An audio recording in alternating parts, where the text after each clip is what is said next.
May gabi. For our Tagalog friends, magandang gabi. Maganda kayo. Welcome to our midweek, or rather vesper, uh, midweek's vesper service. And my theme, this is actually the second week of our month-long celebration of our Founders Day. And so we are thankful that God has blessed all the activities. There were activities yesterday, a sports fest, and more to come during this month. I would like to go directly to my topic. I will be talking about the coming of the Lord. Are you ready for His coming? But I would like to start to say that there are some words that echo through history. Its impact and its inspirations has never faded, so to speak, in the course of time. There are words that inspire people, words that change our society.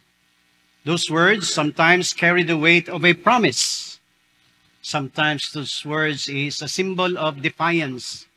And sometimes these powerful words starts a revolution. However that is, there are words that really make an impact in someone else's life. One such phrase, words, a powerful declaration of purpose and intent, was spoken by a soldier. You know, in March 1942, after a prolonged and desperate defense of the Philippines during World War II against the Japanese, General Douglas MacArthur, was ordered by then President Roosevelt to evacuate to Australia. His forces, composed of American and Filipino soldiers who were trapped at the Bataan Peninsula and the island fortress of Corregidor. Facing certain defeat and capture, he was asked to leave the Philippines. As he departed, leaving his men behind, he issued his now famous statement. And I think you know that, no? MacArthur said, "I shall return." That's what he said. I shall return. He promised the soldier who were fighting or who left behind that he will come back again. This phrase, or the phrase, "I shall return," became a powerful rallying cry. It was a message that articulated or circulated among the Filipinos and the American and Filipino soldiers who were taken prisoner. This promise that he will return one day was whispered in barrios, written on walls, and became a symbol of a future free from Japanese occupation. For soldiers who were fighting at the time, or the guerrilla, enduring the brutality of the invaders, and especially those who were in the camps or prisoner of wars, this phrase actually helped them to survive the war. It stirred in them the passion to persevere, to continue fighting, even in the midst of difficulties. And because of this promise, the resistance prevailed. Of course, many soldiers lost their lives. But because of that promise, that one day this general would return, the soldiers on the ground became courageous. They know what they have to do, and the ultimate goal, the victory, was always before them. And they were inspired or fueled by these powerful words, "I shall return." Brothers and sisters, our text tonight somewhat talks of the same tone and message. I don't know if you hear frequently topics such as this, the coming of the Lord. But I want us to be reminded of this just in case we have forgotten. Many things or lessons that we have heard has something to do with our own struggles, forgetting that our life here is not actually the ultimate goal. We know, based on our faith, that we are just sojourners or travelers going somewhere, and that somewhere is actually going back to God. And this text tonight is reminding us to be vigilant and being prepared, because Jesus, symbolized by the owner in the parable, is coming again. Jesus is saying, I shall return. Or, according to Arnold Schwarzenegger, I'll be back. But the point is, it is important for us to understand that we are not just struggling, we are not just making a life here on earth, but we are actually preparing ourselves for the finale or the destiny of our life, and that is to be with God. So much so that because of this concept of the coming again of our Lord Jesus Christ, he suggested to the listeners of this time, sell your possessions, sell what property you have, and give it to the poor.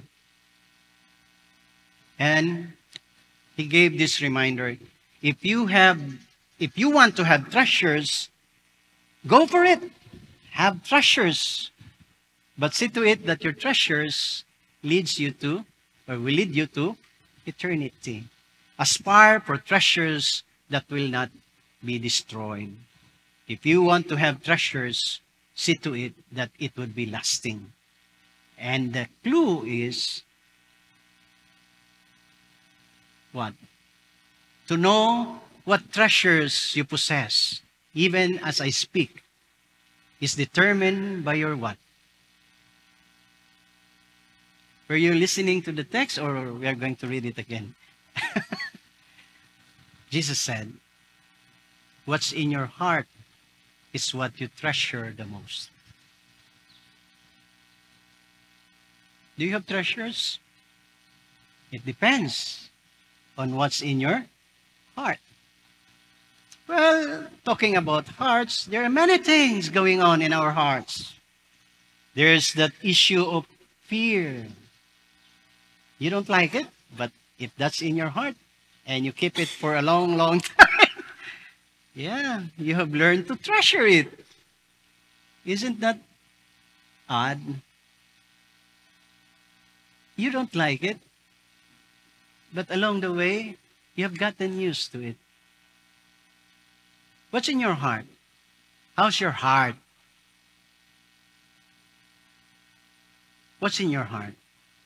It is a radical and very direct. Don't look anywhere far. Look deep inside you. What's beating inside your heart? What you treasure the most? What you aspire the most? Possession? Knowledge? Intelligence? Material things? Success? Fame? Whatsoever. If that's in your heart, you have an idea of what you treasure is. What you treasure the most. And it's okay. But see to it, those things can lead you to eternity. That's the only thing. In a way, Jesus urges his listeners and us, as we revisit the text, to reassess, reevaluate our priorities and the way we invest our time, our emotions, and our resources. Jesus is calling us to invest on eternal rather than earthly. It is a call for re-evaluation as our theme for this Founders Day. What's our theme? Okay. Embracing God's peace. Cultivating care. Revisioning excellence.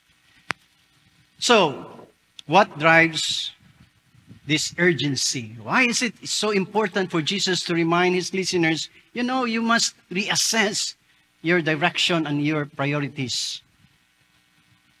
If MacArthur's I Shall Return was a call to persevere in the fight, for them to endure and eventually overcome the invaders, what is Jesus' I Shall Return call us to do? Because according to him, he is coming. In fact, someone said No, he's on his way. He's very near. He's on his way. God is near. So first, there are two things I would like to share as to how this promise of Christ's return can somehow uh, redirect our priorities. First, let us understand that it's a call to readiness. Laging handa. That's the motto of the Girl Scout and Girl Scout. Boy Scout, no? Nganong di man Men Scout? Nganong Boy Scout? Men do not prepare anymore, or women? Why is it that we encourage our children, the girls and the boys, to be prepared? And as we get older, we have forgotten this. You know, the training, basic training in Cub Scout, Boy Scout. There's a Cub Scout pa, no? Cub Scout, then Boy Scout, then Girl Scout, then Star Scout? Star Scout? Baby Girl Scout? Now, the training in those scouting activities are all survival, no? For survival. And sometimes I wonder, why do we encourage our children to be prepared? Isn't that the role of the adults, to be prepared in times of calamities? But here's the thing, preparedness. And I think when I was trying to challenge that idea while I was preparing this sermon, I was thinking that maybe there's a lesson in this aspect, and that is preparedness must start early.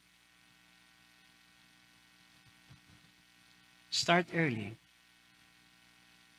Do not wait for the time in where preparation doesn't matter anymore. You should start early. So this is a call for preparedness. It's a call to live our lives in a way that reflects our beliefs. So the question is, are we living our lives with this expectation? How do we conduct ourselves? Are we prepared? And the question is, how do we prepare ourselves? You know, our faith cannot just be a matter of words. It was James who said, faith without action is dead. No matter how eloquent, how profound, and mystical in some sense your faith is, even the smartest cannot really understand your faith.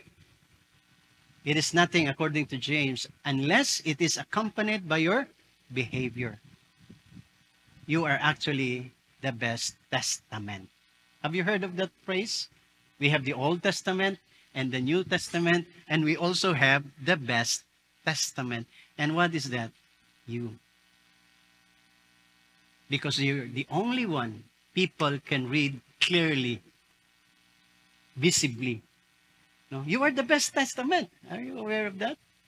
The way you welcome people, the way you deal with issues, the way you care for people. And talking about that, so how do we prepare ourselves? You know, this year's Founders Day theme will guide us by hinting to us important things.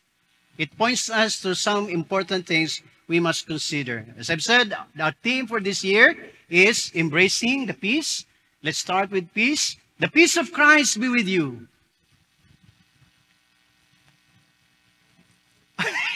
The peace of Christ be with you. Huh? Inyo radi ay. The peace of Christ be with you. Thank you. But you know what peace is? Peace is not about silence. Peace is not about the absence of conflict. Peace originally, according to Paul, is the restoration or a result of our reconciliation with God. You know, because of sin, we have become enemies of God. Colossians 1. Because of our sinfulness, we have that enmity, that barrier, the wall that separates us from God because of our sinfulness. And because of Jesus Christ, that animosity that divides us has been restored. And that is why we have peace. We have become friends with God. And to have peace is to be reconciled, to be forgiven. It's not like saying, oh, peace be with you, meaning may you have no problems. Even if you have Christ, you still have problems. Amen? Even if you believe in God, you still have what? You run out of allowance. Okay, even if you believe in God, people will not be kind to you. But if you realize the reconciliation, the forgiveness of God, no matter what happens outside, there's that peace inside. Because you know God has forgiven you, and that's the most important thing. Other things can be learned. Other things can be learned in classrooms, in discussions. But peace, it's a gift. So you need to be reconciled so that to have peace, to embrace. And cultivating care. Last time I talked about this. And you know what care is? Care is a manifestation of a transformed life. A man or a woman, for that matter, who received Jesus Christ in his heart, and the presence of the Holy Spirit is so strong in his life, cannot help but be caring. Why? Because that's God's character. Among other things, God has the power to forgive. God has the ability to heal. But his character, the way he relates with people, has something to do with care. Caring meaning understanding. Caring meaning giving something to those who have needs. Caring actually is feeling what other people are feeling at the time. Those who believe in Christ cannot help but be transformed by being merciful. Just in case you have not cared for anything but only yourself, you have not been changed. That's the truth. You cannot say that you love God. You know, there's a verse also. Where is that? How can you say you love God that you cannot see? No? But those whom you can see, you cannot love. Is that in the scripture? Si Shishi Kibalone. How dare you say you love God whom you cannot see, while those people you see, you cannot learn to love. Just in case, okay, just in case you have not really gone out beyond your selfish and personal interests, my message is keep on trying. Do not give up. Because there is no limit to how God works in us. If for now you cannot see the value of caring for others, maybe because you have your personal reason, you have been hurt, you have been maligned, and you had been, what? Been hurt by others. Maybe you stop caring, but keep trying. Because that's the only or one of the ways a person can say that he has been transformed by the Spirit by his ability to care, to understand, because that is God's character. Thirdly, reevaluating excellence. Excellence in this context has nothing to do with your intelligence. Because if intelligence is the measurement of God's favor, then si Mr. AI is the one favored by God. Si Google AI. There's a woman, a robot, no? The first AI robot given a citizenship in Dubai. I call that Sophia. You know Sophia? Kaunsa mo sa inyong Facebook? It's a, Sophia is an artificial intelligence that has a face. You don't know this? Anyway. Intelligence, reevaluating excellence is that in the gospel, in the words of Jesus, he did not use excellence. In the parables of Jesus, he used something different. He said, good and faithful servants. Enter into the kingdom prepared by your God. Good and faithful servant. And what makes a faithful servant good? The way he uses his or her resources. Excellence is actually, in the context of our faith, is knowing the purpose by which God has given us this life. That's excellence. When you know God has a purpose in your life and you discover that and you use that in the eyes of God, you are excellent. And that is why it's important to reevaluate our understanding of excellence, because most of the excellence that we consider are, most of the time, are earthly. Success, wealth, and all those things. But in the eyes of God, excellence has something to do of using the life that He has given us to fulfill, by which God in the first place had given it to us.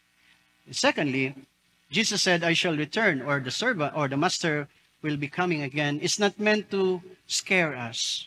You know, some people would have that idea. If the pastor is talking about end times, it is meant to scare them so that they would go to church every Sunday. Because the Lord is coming and He would judge those people who will not go to church. No, it's not. For us Christian, it is the source of our joy.